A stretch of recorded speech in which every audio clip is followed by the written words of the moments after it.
Hello everyone, this is Shivam और आज हम लोग पढ़ने जा रहे हैं फिजिक्स का चैप्टर नंबर 2 जिसका नाम है कैपेसिटर।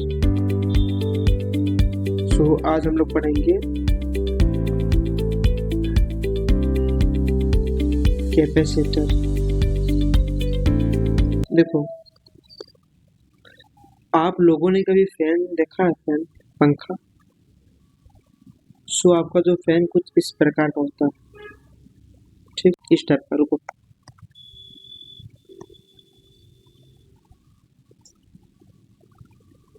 और इसमें दो तार लगे हुए हैं, ठीक है।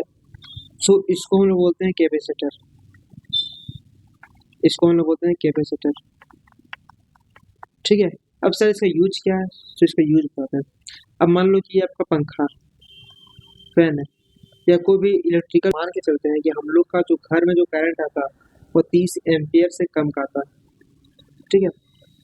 अब तो ये फैन स्टार्ट होगा नहीं।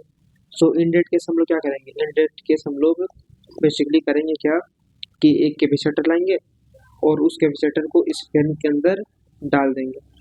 अब इसमें फ़ायदा क्या होगा?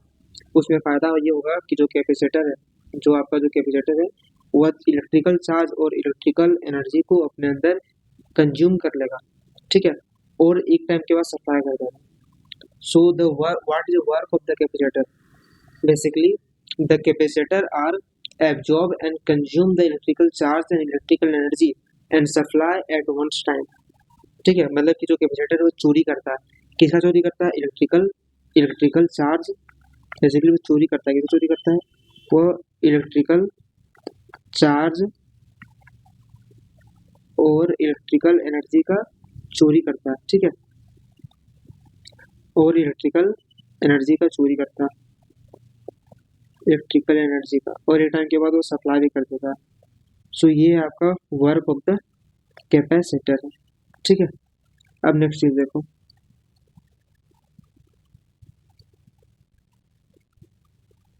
कैपेसिटर को हम लोग सी से रिप्रेजेंट करते हैं। सी रिप्रेजेंट करता है चार्ज, और जो आपका वी है वो रिप्रेजेंट करता है पोटेंशियल। अब हम इससे पहले पोटेंशियल का फॉर्मूला पढ़ के आए हैं, V equal to K Q by are. ये पोटेंशियल का फॉर्मूला है, ठीक है, मल्टीप्लाई 10 का पावर 9, या हम लोग इसको बोल सकते हैं 8.85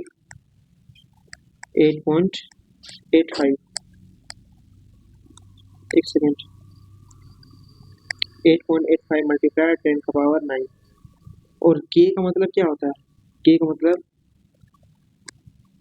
के का मतलब ये है कि equal to 1/4 pi epsilon naught. और जो एप्सिलॉन नॉट का जो वैल्यू होता है वो कितना होता है? 8.85 मल्टीप्लाई 10 का पावर -12, ठीक है। ये कुछ इंपॉर्टेंट बात है। और वी से क्या होता है? वी से होता है वोल्टेज। We represent volt. यहाँ तक समझ में गया बात? अब नेक्स्ट चीज देखो,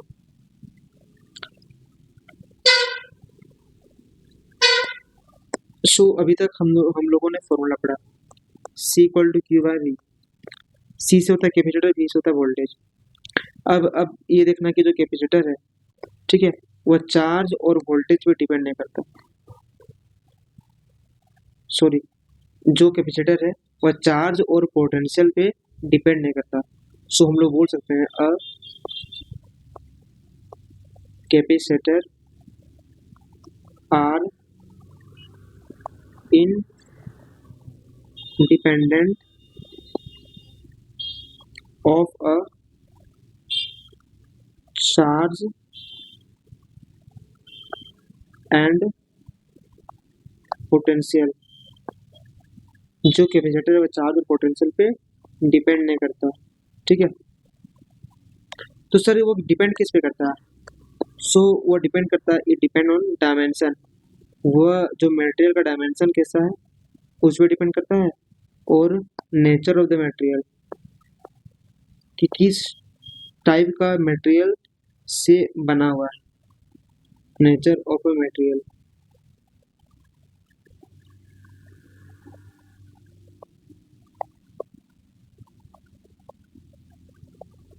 यहाँ तक बातें समझ में आती हो क्या आपको? ठीक है, ये कुछ होता है। जैसे ओम्स लॉ में भी क्या होता है, एक फॉर्मूला होता है resistance equal to rho L by A. So जो रेजिस्टेंस है वो लेंथ पे और एरिया पे डिपेंड नहीं करता, ठीक है, वो डिपेंड करता है टेम्परेचर पे, वो रेजिस्टेंस डिपेंड करता है टेम्परेचर पे और नेचर पे, ठीक है। उसी प्रकार से जो कैपेसिटर है वह चार्ज पे पोटेंशियल पे डिपेंड नहीं करता, it only depend on the dimension and nature of the material के बारे में, ठीक है। अच्छा, अब बात करते हैं यूनिट के बारे में।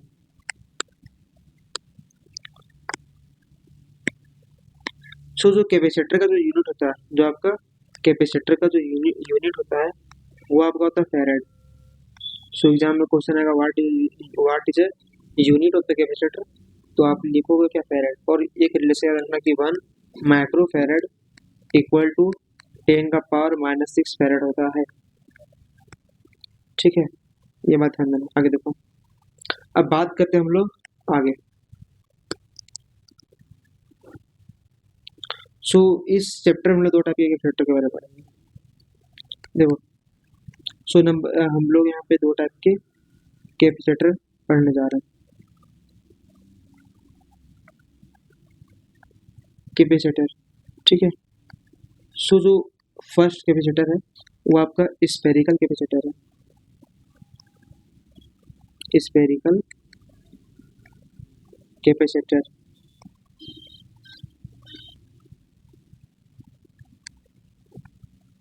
अच्छा, स्फेरिकल कैपेसिटर मतलब क्या है, गोल कैपेसिटर, जैसे कि ये हो गया आपका, ये आपका स्फेरिकल कैपेसिटर है, ठीक है, गोल।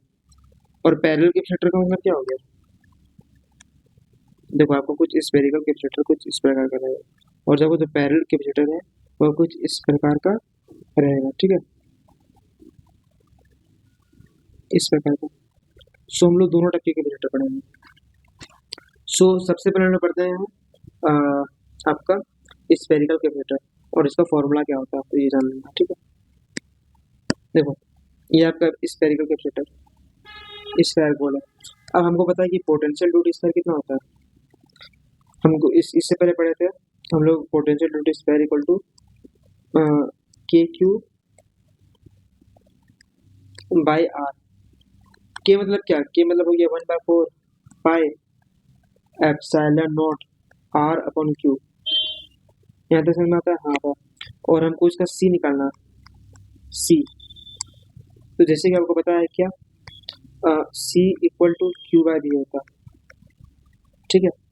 अब यहाँ पे भी का जो वैल्यू है वहाँ पे पुट कर देंगे, सो सी निकल के आएगा क्या, C equal to C,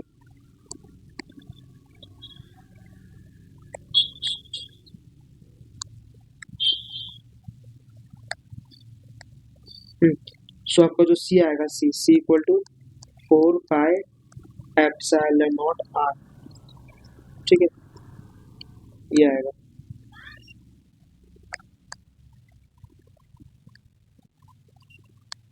C equal to 4 pi epsilon not are,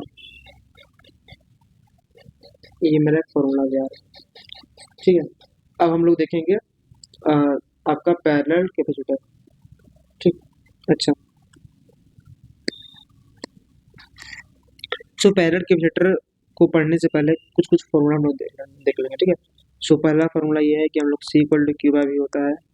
दूसरा फॉर्मूला है कि कैपेसिटर टू द स्फेरिकल का फॉर्मूला होता है 4 पाई एप्सिलॉन नॉट आर, ठीक है। अच्छा, अब मान लो कि ये आपका एक कैपेसिटर है,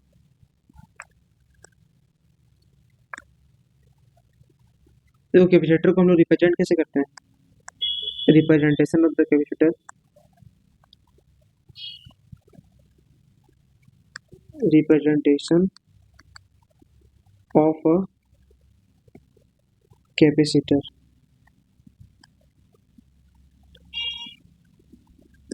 कैपेसिटर को हम लोग ऐसा रिप्रेजेंट करते हैं, ठीक है, इस प्रकार से।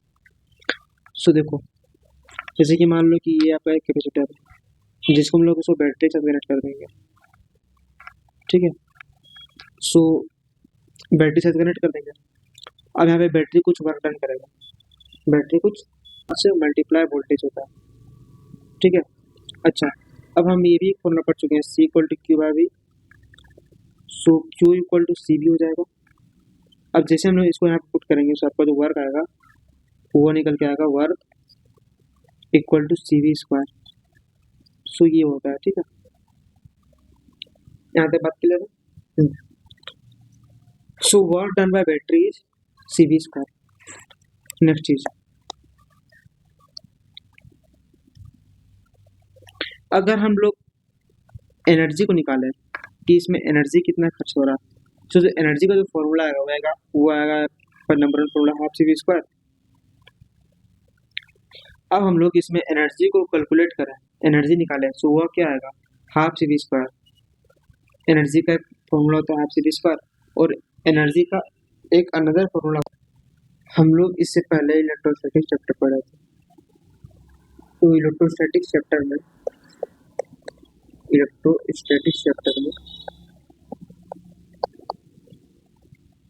सीट के बारे में पढ़े थे। मान लो कि ये कोई सीट है, ठीक है, सीट क्या होता है, आयरन का एक पतला सा परत, उसको हम लोग सीट बोलते हैं। सो जो सीट की वजह से जो इलेक्ट्रिक फील्ड होता है वो क्या होता है, वो होता है E equal to sigma upon 2 epsilon naught. इसको बोलते हैं हम लोग क्या, electric field due to the sheet. Sheet की वजह से जो इलेक्ट्रिक फील्ड होता है वो क्या होता है, सिग्मा अपॉन 2 एप्सिलॉन नॉट, जो हम लोग पढ़ चुके थे। अब यहाँ पर क्या होगा कि जो यहाँ पर जो इलेक्ट्रिक फील्ड होता है वो डिस्टेंस पे डिपेंड नहीं करता, it it is independent on R, वो डिस्टेंस पे डिपेंड नहीं करता, ये डिपेंड करता है मेटेरियल और डायमेंशन पे, ठीक है। इसका जो इलेक्ट्रिक फील्ड होता है वो मेटेरियल और डायमेंशन पे डिपेंड करता है, हम लोग देख चुके थे, ठीक है। तो it will be depend on the dimension and it will be only depend on the material, it is independent of the distance.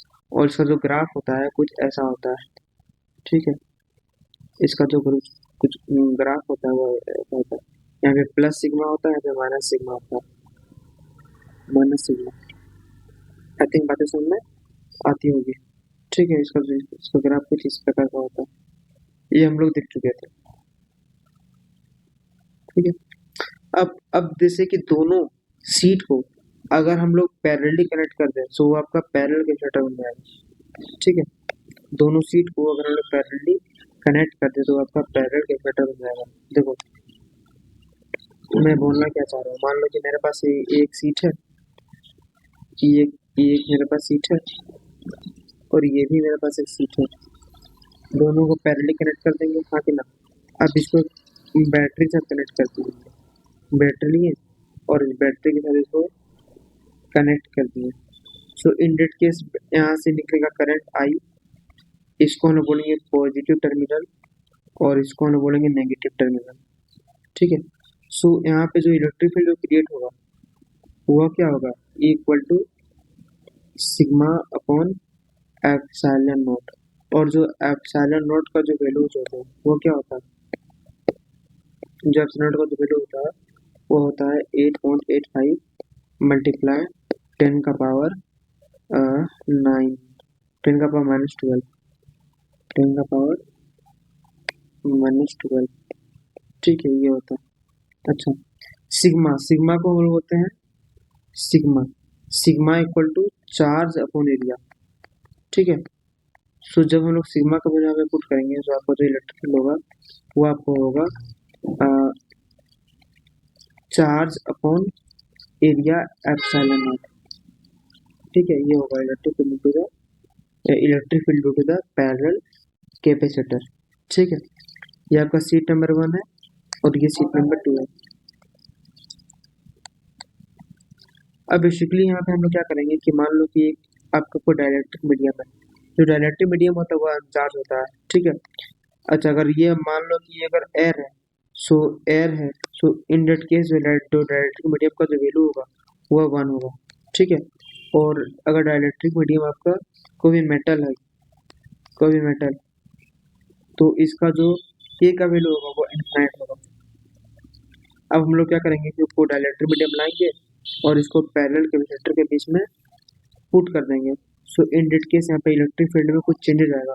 सो वो कितना चेंजेस आएगा, सो वो आपका होगा, मान लो कोई डाइलेक्ट्रिक मीडियम लाए और इसको पैरेलल कैपेसिटर के बीच में फंसा दिए। सो यहाँ पर क्या होगा, इलेक्ट्रिक फील्ड में कुछ वेरिएशन आएगा।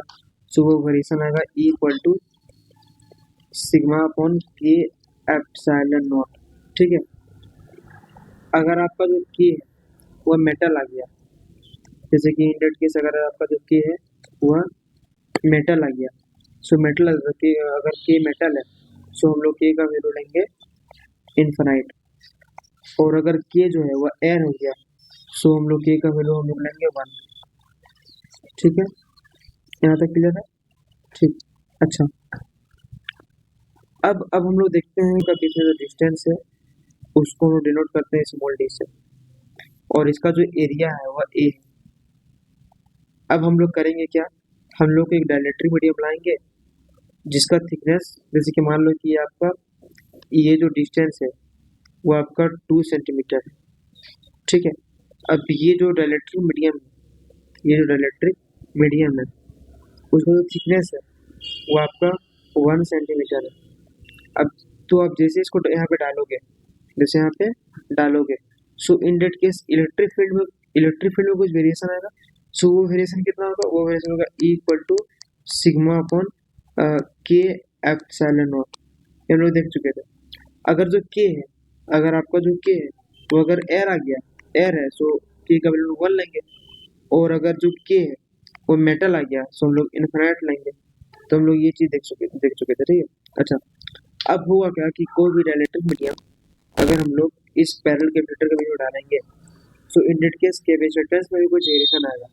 सो वो कितना वेरिएशन आएगा, तो हम एक फॉर्मूला पढ़े कि C equal to A epsilon not upon D minus T plus T by Q. ठीक है, टी बाई क्यू। यहाँ तक बातें समझ में आती होगी? हाँ।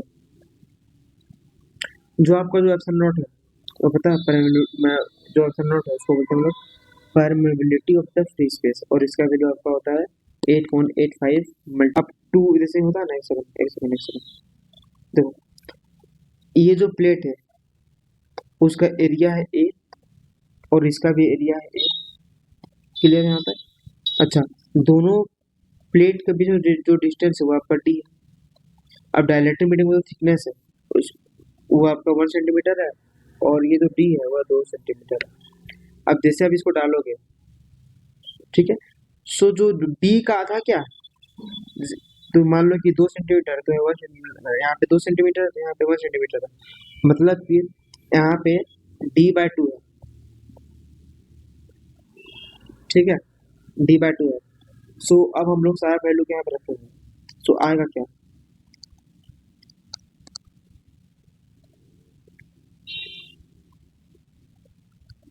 अगर हम लोग यहाँ पे सारा वैल्यू को रखेंगे सो आपका आएगा, सो सारा वैल्यूज को अगर हम रखेंगे तो देखो, मान लो कि ये आपका एक पैरेलल कैपेसिटर था, ठीक है, जिसका एरिया था ए और इसका भी एरिया होगा ए, दोनों का जो डिस्टेंस कितना था, डी था।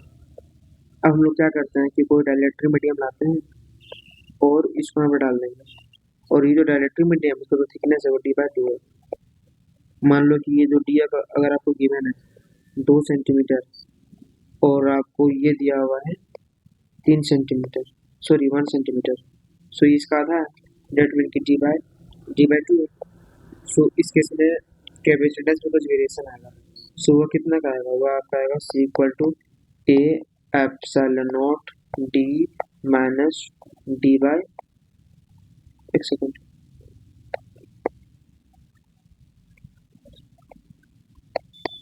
वो आपका आएगा C equal to A epsilon not upon D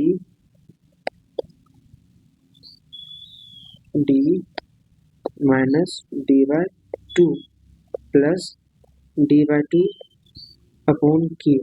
अच्छा, तो के है, मान के चलते हैं कि के यहाँ पे एयर है, सो इन डेट केस यहाँ पे 1 आएगा। ठीक है, इन डेट केस यहाँ पे 1 आएगा, सो 1 के का वैल्यू हम 1 पुट कर देंगे, सो आपका ये और ये कट जाएगा। ठीक है, सो आपका C equal to A epsilon not upon D आएगा। ठीक है। अच्छा, अब मान लो कि यहाँ पे जो के है वो मेटल आ गया, मेटल, मेटल तो मेटल के हम लोग के लिए इनफाइनाइट यूज करेंगे। सो ये आपका बन जाएगा zero, something upon infinite equal to zero होता है। ठीक है।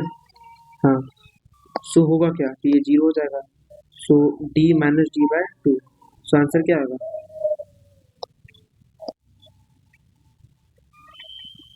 ठीक है।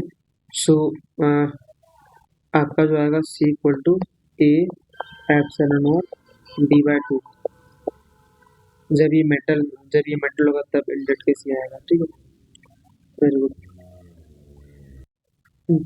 अब देखो, अब हम एक चीज इम्पोर्टेंट बात, जैसे कि मान लो कि आपका एक पैरेलल कैपेसिटर है। ठीक है, ये आपका एक पैरेलल कैपेसिटर है, इसका एरिया ए और इसका भी एरिया है ए, और दोनों का जो डिस्टेंस कितना डी है। ठीक है।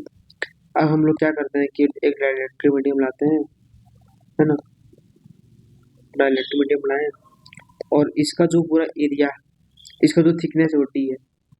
मतलब कि अगर ये जो डी है अगर 3 सेंटीमीटर का है, तो ये भी डी 3 सेंटीमीटर का होगा। अब हम लोग ये जो डायलेक्ट्रिक मीडियम अगर हम लोग यहाँ पे डालेंगे, सो पूरा ये भर जाएगा, पूरा फिल हो जाएगा। सो इस केस में जो कैपेसिटेंस जो होगा वो क्या होगा, तो हम लोग उसका फॉर्मूला, हम लोग सारा फॉर्मूला को पुट करेंगे। इसका मान लो डायलेक्ट्रिक मीडियम का जो के का वैल्यू है वो के ही है। वो ये नहीं बताया कि भैया ये मेटल है कि एयर, ये नहीं बताया, बोला कि सर डायलेक्ट्रिक मीडियम का डायलेक्ट्रिक कांस्टेंट का जो वैल्यू है वो के है। के को क्या बोलते हैं? Dielectric constant. ठीक है। सो हम लोग इसको सारा को फॉर्मूला में डालेंगे तो क्या आएगा, C equal to A epsilon not upon D minus D plus D upon K. So ये और ये कट जाएगा, सो आएगा क्या के एप्सिलॉन नॉट अपॉन डी। ठीक है। सो ये आएगा, मतलब कि अगर डायलेक्ट्रिक मीडियम और डायलेक्ट्रिक मीडियम का जो थिकनेस है डी होगा, ठीक है, और दोनों दोनों पैरेलल कैपेसिटर का भी जो डिस्टेंस है वो भी डी होगा। ये डिस्टेंस और ये डिस्टेंस अगर सेम हो जाए, है ना, सो उस केस में जो कैपेसिटेंस जो होगा, सो आपका जो होगा वो के टाइम्स सी हो जाएगा। जैसे कि यहाँ पे जो वेरिएशन आएगा C dash equal to C multiply K. C मतलब क्या? सी मतलब हो गया A epsilon not upon D. So ये होगा। ठीक है, इसको हम लोग बॉक्स में पैक कर देंगे। यहाँ तक बातें क्लियर है? हाँ, ठीक। अब हम लोग क्या करेंगे कि ये जो पैरेलल कैपेसिटर है उसको हम लोग बैटरी के साथ कनेक्ट कर देंगे। सो जब हम लोग उसको बैटरी के साथ कनेक्ट करेंगे तब क्या होगा? ठीक है, तो हम लोग वे देखेंगे, है ना।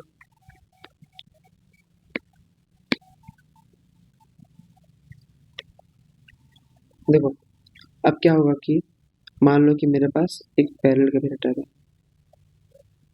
ठीक है, हम लोग पैरेलल कैपेसिटर को कैसे रिप्रेजेंट करते हैं? अब ये बैटरी का जो पोटेंशियल डिफरेंस वो भी है। ठीक है, जो बैटरी का पोटेंशियल डिफरेंस वो आपका भी है। ठीक है, अब यहाँ पे जो इसको बोलेंगे पॉजिटिव, इसको बोलेंगे पॉजिटिव टर्मिनल और इसको हम लोग बोलेंगे नेगेटिव टर्मिनल। अब यहाँ पे करंट जाएगा जाएगा जाएगा, करंट आई निकला और यहाँ पे चला गया। अब देखो, एक चीज पता है कि जैसे कि मान लो कि आपका वायर है, सो अगर वायर अगर कंटिन्यूअस होगा तो ही करंट फ्लो करेगा। अगर हम इसको जो बीच से कट कर दें, इसको बीच से अगर हम लोग कट कर दें, कट, तो यहाँ पे कोई भी करंट फ्लो करेगा? कोई भी करंट फ्लो नहीं करेगा। तो सर ये तो कंटिन्यूअस है नहीं, ये तो डिसकंटिन्यूअस है। सो प्लेट के बीच में करंट आएगा कहाँ से? भैया इसको यहाँ से यहीं यहीं तक करंट आना चाहिए, नहीं ये करंट कहाँ से आ गया? सो यहाँ पर भी करंट क्रिएट होता है जिसको हम लोग बोलते हैं, यहाँ पे एक करंट क्लियर होता है, सॉरी सॉरी, यहाँ पर भी एक करंट क्रिएट होता है जिसको हम लोग बोलते हैं कंडक्शन करंट, कंडक्शन करंट। ठीक है। अच्छा सर, अगर बोल दे कि कंडक्शन करंट कितना होगा, कंडक्शन करंट, तो वह हम कैसे निकालेंगे? एग्जाम में बोला कि एक पैरेलल कैपेसिटर है जिसका सी का वैल्यू हमको गिवन है, C equal to one one farad, ठीक है। पोटेंशियल का भी वैल्यू हमको गिवन है 2 वोल्ट। और जो ओमेगा है, ओमेगा मतलब ओमेगा क्या होता है, ओमेगा का जो वैल्यू गिवन हमको 2 रेडियन पर सेकेंड। और सर हमको पूछ दिया जाए कि भैया बताओ कि इसमें जो करंट कितना फ्लो होगा, conduction current.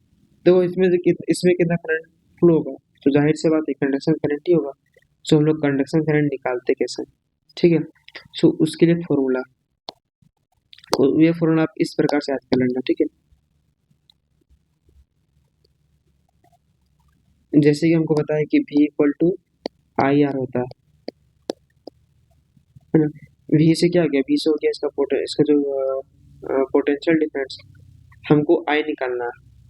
So I equal to V upon R होगा।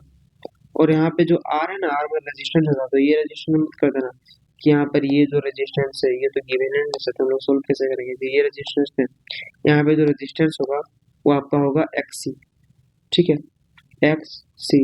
सर XC क्या होता है, जो हम लोग XC का मतलब क्या होता है, जब हम लोग पढ़ेंगे ना ये करंट अल्टरनेटिंग करंट, तो हम लोग सीखेंगे एक्सी का मतलब क्या होता है, ठीक है। सो अभी तक आप मान लो कि एक्सी मतलब एक रजिस्टेंस, जैसे देखो अगर आपका प्लेन वायर है, ऐसा समझो कि मान लो कि ये आपका रजिस्टेंस है, ठीक है, ये आपका रजिस्टेंस है। तो रजिस्टेंस, तो इस केस में जो रजिस्टेंस है वो आर होगा, ठीक है। लेकिन मान लो कि आपका एक पैरेलल कैपेसिटर है, सो इन डेट के जो रेजिस्टेंस होगा वो आपका आर एक्सी होगा। सो एक्सी एक रेजिस्टेंस है जब पैरेलल कैपेसिटर हो, सो जिसका जो रेजिस्टेंस है वो होगा एक्सी। अब प्लेन वायर है तो उस केस में इसका रेजिस्टेंस आर होगा, लेकिन आपका जो कैपेसिटर है उस केस में जो इसका रेजिस्टेंस है वो एक्सी होगा, मतलब कि एक्सी का रेजिस्टेंस है, ठीक है। अच्छा, और एक्सी का जो फॉर्मूला होता है वो क्या होता है, X C equal to one upon sorry X C equal to 1 upon omega C. और ओमेगा पता है हमको, ओमेगा पता है ना भैया, ओमेगा का जो फॉर्मूला होता है वो क्या होता है, omega equal to 2 pi F. F से क्या होता है, एफ से होता है फ्रीक्वेंसी। और ओमेगा का जो यूनिट होता है वो क्या होता है, रेडियन पर सेकेंड। और हम लोग ये भी लिख सकते हैं ओमेगा, ओमेगा इक्वल टू, और हम लोग ये भी लिख सकते हैं ओमेगा इक्वल टू 2 पाई/टी, ठीक है। सो इतना बात आप याद रखना, यहाँ तक बातें समझ आती है, हाँ। सो बस हम लोग यहाँ पे करंट निकालना है। सो एक्सी का वैल्यू को पता है 1/ओमेगा सी होता है, ओमेगा का वैल्यू पता है 2 पाई एफ होता है या 2 पाई/टी होता है। सो यहाँ पे करंट मेरा आ जाएगा, कौन सा करंट आ जाएगा, कंडक्शन करंट मेरा आ गया, ठीक है। अच्छा, अब हम लोग क्या करते हैं, हम लोग जैसे कि मेरे पास दो पैरेलल कैपेसिटर को बैटरी से कनेक्ट कर देते हैं। देखो धीरे ध्यान सुनना है ना।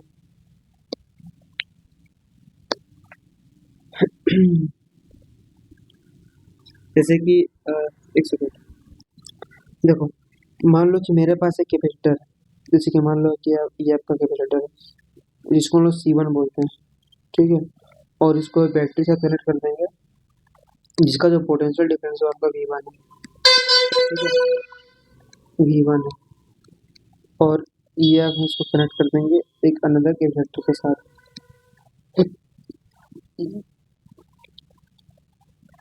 अनदर कैपेसिटर के साथ जिसका जो कैपेसिटेंस है कितना C2 है, और इसका जो पोटेंशियल डिफरेंस है आपका V2 है, ठीक है। तो ये दोनों कैपेसिटर तब तक फ्लो करेंगे जब तक दोनों का पोटेंशियल डिफरेंस आपस में बराबर नहीं हो जाए। समझिए दिस कि मेरे पास ये कैपेसिटर नंबर 1 है। सो यहाँ पे हम लोग करते क्या है कि मान लो कि मेरे पास एक कैपेसिटर है,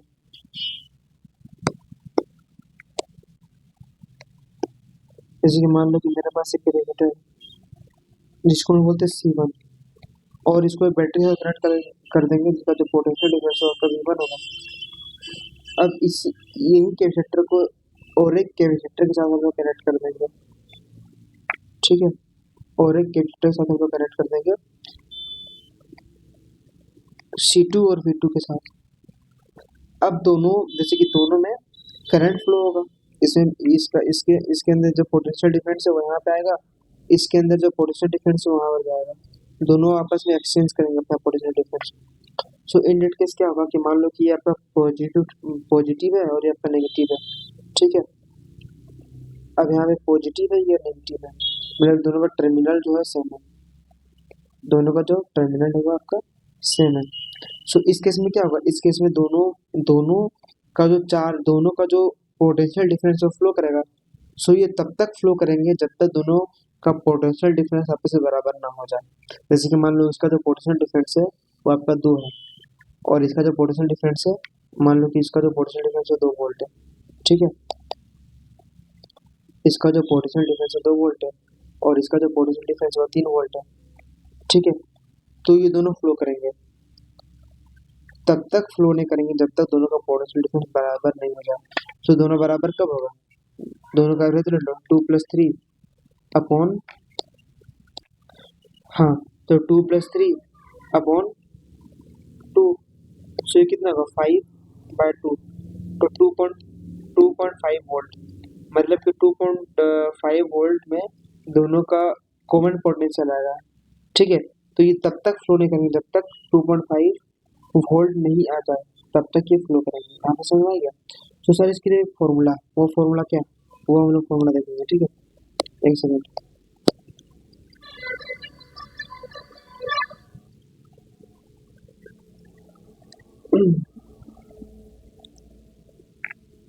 क्वेश्चन कुछ इस तरह से फ्रेम हो सकता है कि मेरे पास एक कैपेसिटेंस है C1 है और जो पोटेंशियल डिफरेंस है वो V1 है, और इसको हम लोग अनदर कैपेसिटर से कनेक्ट कर देंगे जिसका जो कैपेसिटेंस है वो 2 C2 है और जो पोटेंशियल डिफरेंस है उसका V2 है। अब बोल दिया जाए कि बता भैया कि दोनों के बीच में कॉमन पोटेंशियल क्या होगा, ठीक है, कॉमन पोटेंशियल क्या होगा। सो इसके लिए फॉर्मूला है, वो फॉर्मूला क्या है, C1 V1 plus C2 V2, ठीक है। अच्छा सर यहाँ पे पॉजिटिव क्यों लिखे, देखो दोनों का अगर टर्मिनल अगर सेम है तो यहाँ पे पॉजिटिव लिखेंगे, जैसे कि इसमें पॉजिटिव इसमें पॉजिटिव है तो दोनों का टर्मिनल सेम है, सो हम लोग पॉजिटिव लिखेंगे। अगर मान लो कि दोनों का टर्मिनल अगर डिफरेंट होता है तो यहाँ पर हम नेगेटिव लिखते हैं।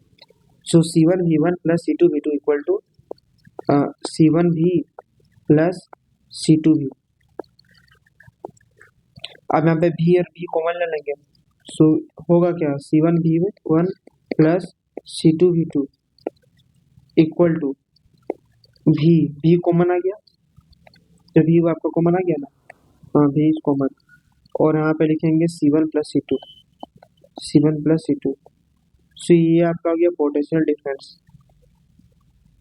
कौन सा potential difference, common potential difference. ये क्या है तुम्हारा, ये तुम्हारा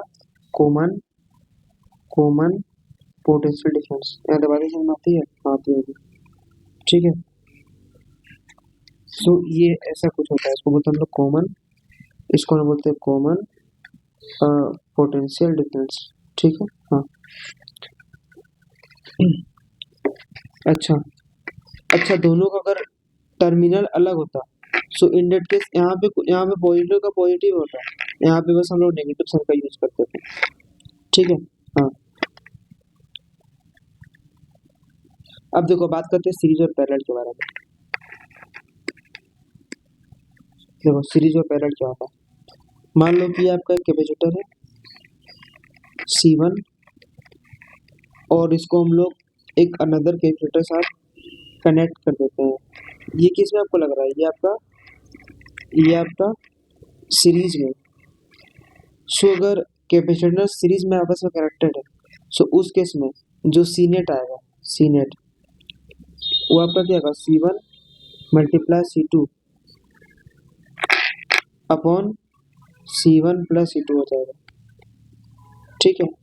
ये होता है C net, C1 multiply C2 upon C1 plus C2, ठीक है। जब आपस में पैरेलल कनेक्ट हो, आपस में पैरेलल कनेक्ट है, पैरेलल कॉम्बिनेशन हो, ठीक है। सो नेट के जगह कितना होगा, C1 multiply C2 upon C1 plus C2, ये होगा। जैसे रेजिस्टेंस का केस में क्या होता है, मान लो कि रेजिस्टेंस है जैसे कि मान लो कि रेजिस्टेंस का केस में क्या होता है, जैसे कि मान लो कि हम लोग रेजिस्टेंस का केस में क्या करते हैं, हम लोग जो रेजिस्टेंस का केस में हम लोग क्या क्या करते हैं कि मान लो कि अगर कोई रेजिस्टेंस है, मान लेंगे आपका रेजिस्टेंस है R1 और इसको हम लोग कनेक्ट करते हैं सीरीज में R2 के साथ। सो इस केस में जो आर नेट आएगा, आर नेट वो आपका क्या होता है R1 प्लस R2। ठीक है, वो क्या होगा आपका R1 प्लस ऑफ रेजिस्टेंस।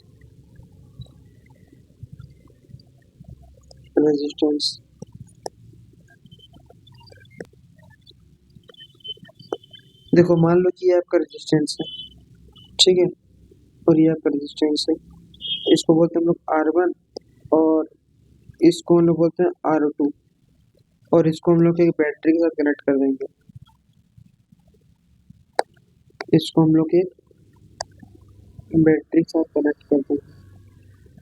ठीक है, यहाँ पे होगा पॉजिटिव, यहाँ पे होगा नेगेटिव।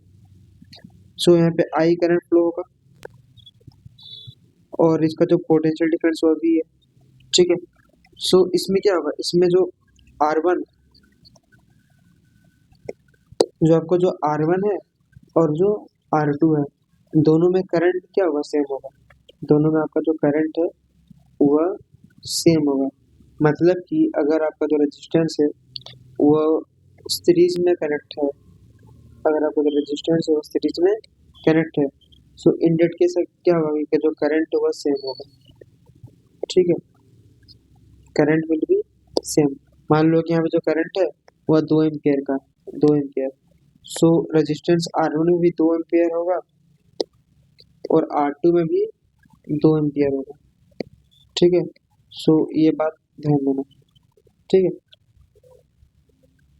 समझ में आ गया बात।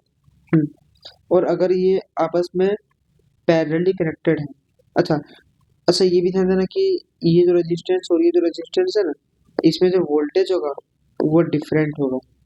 R1 में और R2 में जो वोल्टेज होगा वो डिफरेंट होगा, लेकिन करंट सेम होगा। ठीक है, जब ये आपस में सीरीज में कनेक्टेड है। अच्छा, जिसका R नेट होगा मतलब टोटल रेजिस्टेंस वो क्या होगा, तो जो टोटल रेजिस्टेंस जो होगा R नेट वो क्या होगा, सो जो R नेट होगा, R नेट वो आपका होगा R1 प्लस R2। ठीक है, तो समरी इज दिस, इसका समरी ये है कि भैया अगर आपका जो रेजिस्टेंस है वह सीरीज में है, ठीक है, जैसे कि रेजिस्टेंस R1 है और ये R2 है, सीरीज में कनेक्टेड, सो जो इसका R नेट होगा, R नेट वो आपका होगा R1 प्लस R2 और इसका जो करंट होगा, करंट विल बी सेम। दो रेजिस्टेंस सीरीज में तो करंट क्या होगा, सेम होगा। लेकिन जो इसका वोल्टेज होगा, वोल्टेज, ठीक है, वोल्टेज, अगर दो रेजिस्टेंस आपस में सीरीज में कनेक्टेड है तो जो वोल्टेज होता है, वोल्टेज वोल्टेज वो आपका हो जाएगा डिफरेंट, डिफरेंट। ठीक है, तो ये बात आपको पता होना चाहिए, ये तीन चीज वेरी वेरी इंपॉर्टेंट है। अच्छा,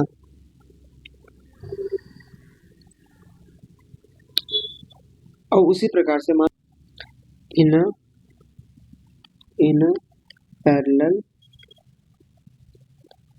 पैरेलल कॉम्बिनेशन, पैरेलल कॉम्बिनेशन में बोल सकते हैं कि जो आर नेट होगा, टोटल रेजिस्टेंस, वो आपका क्या होगा, R1 multiply R2 upon R1 plus R2, ये होगा। ये फर्स्ट चीज ये। सेकंड चीज ये है कि जो आपका जो करंट होगा, करंट होगा वह डिफरेंट होगा, डिफरेंट होगा। अच्छा सर, ऐसा कभी हो सकता है कि करंट सेम हो जाए? हाँ, हो सकता है। If a resistance are same, are same,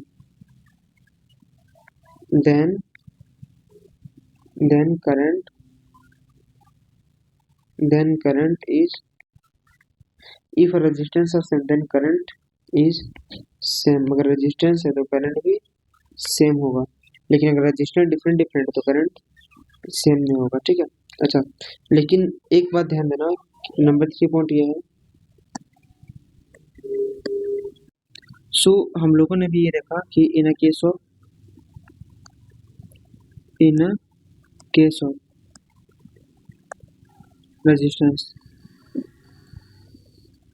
resistance का केस में क्या होता है, देखो सबसे पहले अगर रेजिस्टेंस जो है वो आपका सीरीज में कनेक्टेड है, तो जो आर नेट आएगा, आर नेट वो आपका क्या होगा, वो आपका होगा R1 प्लस R2। ठीक है। और सीरीज में जो करंट होगा, करंट वो आपको सेम होगा, करंट विल बी सेम, लेकिन जो वोल्टेज होगा, वोल्टेज वो डिफरेंट होगा, वोल्टेज विल बी डिफरेंट।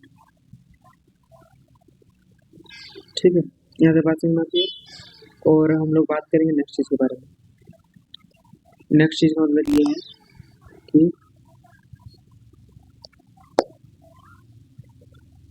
कि अगर आपका जो रेजिस्टेंस हुआ पैरेलली कनेक्टेड है, आपका जो रेजिस्टेंस हुआ पैरेलली कनेक्टेड है, सो जो आपका आर नेट आएगा, आर नेट वो होगा R1 multiply R2 upon R1 plus R2। ठीक है। अच्छा सर, कभी ऐसा हो सकता है कि जैसे आप बोले ना कि जब रेजिस्टेंस आपस में पैरेलली कनेक्टेड है तो जो आपका जो करंट होता है, करंट वो डिफरेंट होता है। सर कभी हो सकता है कि करंट दोनों में सेम आ जाए?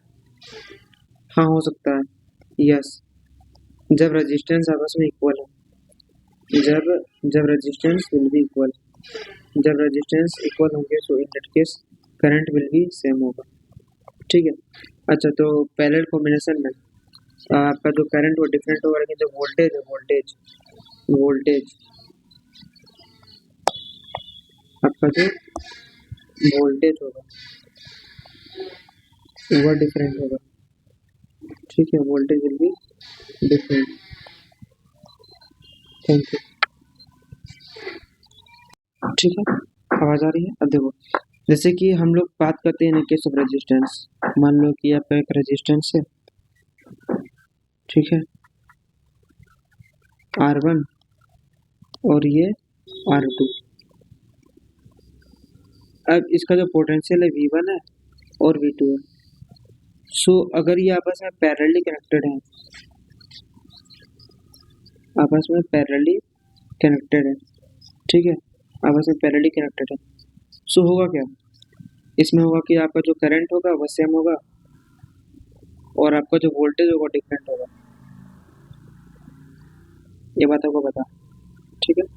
लेकिन बात करते हैं केस ऑफ कैपेसिटर, जब कैपेसिटर हो, जब आपका कैपेसिटर हो तब क्या होगा, मान लो कि आपका कैपेसिटर है C1 है और V1 है, ठीक है, और एक कैपेसिटर यहाँ पे क्या C2 है और V2 है, ठीक है, V2 है।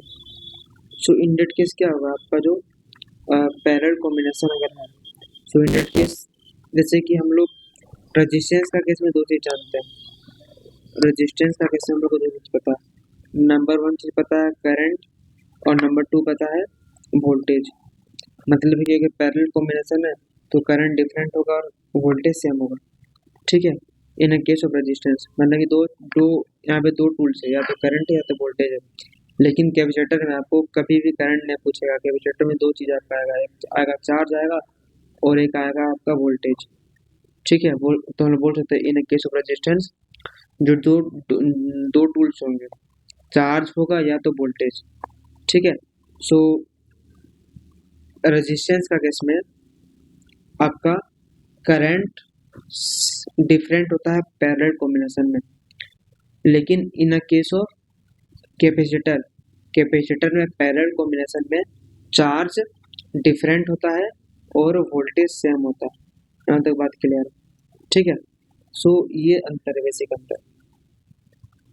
और उसी प्रकार से हम लोग अगर कंपेयर करें सीरीज कॉम्बिनेशन का, ठीक है, सीरीज कॉम्बिनेशन का। सो जैसे कि मान लो कि आपका एक रेजिस्टेंस है R1 है और इसका जो पोटेंशियल डिफरेंस है V1 है, ठीक है। यहाँ पे तुम्हारा R2 है और इसका पोटेंशियल डिफरेंस V2 है। सो इन अ केस ऑफ क्या होगा, in a case of resistance, resistance का केस में क्या होता है कि वोल्टेज दोनों का डिफरेंट होगा लेकिन जो करंट है वो सेम होगा। लेकिन हम लोग अगर कंपेयर करेंगे, अगर हम लोग कंपेयर करें, जैसे कि मान लो कि दो रेजिस्टेंस है, दो रेजिस्टेंस है, दो रेजिस्टेंस है आपस में सीरीज में कनेक्टेड है, मान लो ये C1 है C2 है। सो इस केस में यहाँ पे क्या होगा, इस केस में यहाँ पे जो जो वोल्टेज है वो डिफरेंट होगा लेकिन जो चार्ज है वो सेम होगा। सो बस यहाँ पे इतना अंतर है। अच्छा,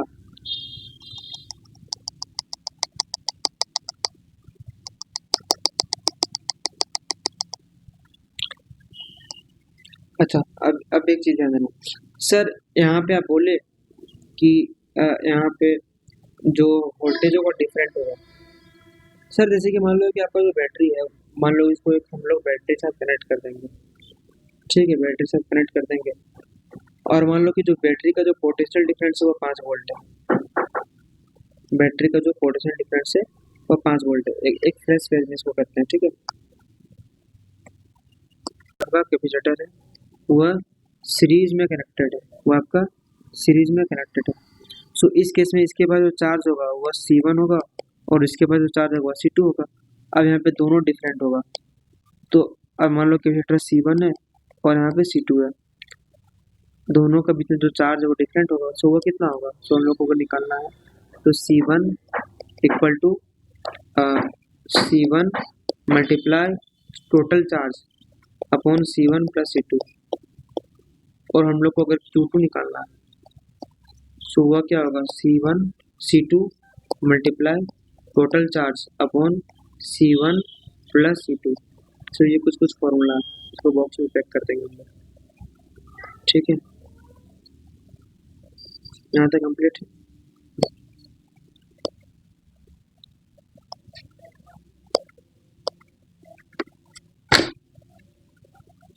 अब देखेंगे लॉस ऑफ एनर्जी।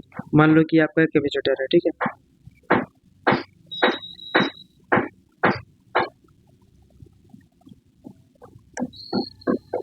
जैसे मान लो कि आपका कैपेसिटर है C1 और ये आपका कैपेसिटर है C2, ठीक है, C2। अब यहाँ पर क्या होगा, और इसका जो वोल्टेज है V1 है और इसका जो वोल्टेज V2 है। अब इस केस में क्या होगा कि ये जो है हम बताया था कि ये तब तक फ्लो करेंगे जब तक दोनों का कॉमन पोटेंशियल ना हो जाए, ठीक है। तो इस केस में यहाँ पे कुछ ना कुछ एनर्जी का लॉस होगा। सो पूछ दे कि बता भैया कि एनर्जी कितना लॉस हुआ, तो उसके लिए डायरेक्ट एक फॉर्मूला है कि लॉस इन एनर्जी जो है half C1 multiply C2 upon C1 plus C2, ठीक है, V1 माइनस V2 का होल स्क्वायर, ठीक है। अच्छा, जब दोनों का बीच जो टर्मिनल है, जैसे कि ये पॉजिटिव और ये पॉजिटिव होना चाहिए, और दोनों का बीच में जो टर्मिनल है वो सेम है। सो अगर टर्मिनल सेम है सो इन डेट केस में माइनस यूज करेंगे। अगर मान लो कि यहाँ पॉजिटिव होता और यहाँ पे नेगेटिव होता तो इस केस में पॉजिटिव लगाते हैं, ठीक है। सो ये बात करें हम। सो आज के लिए इतना ही, थैंक यू, बाय बाय। अब हम नेक्स्ट क्लास में देखेंगे how to deal with the questions.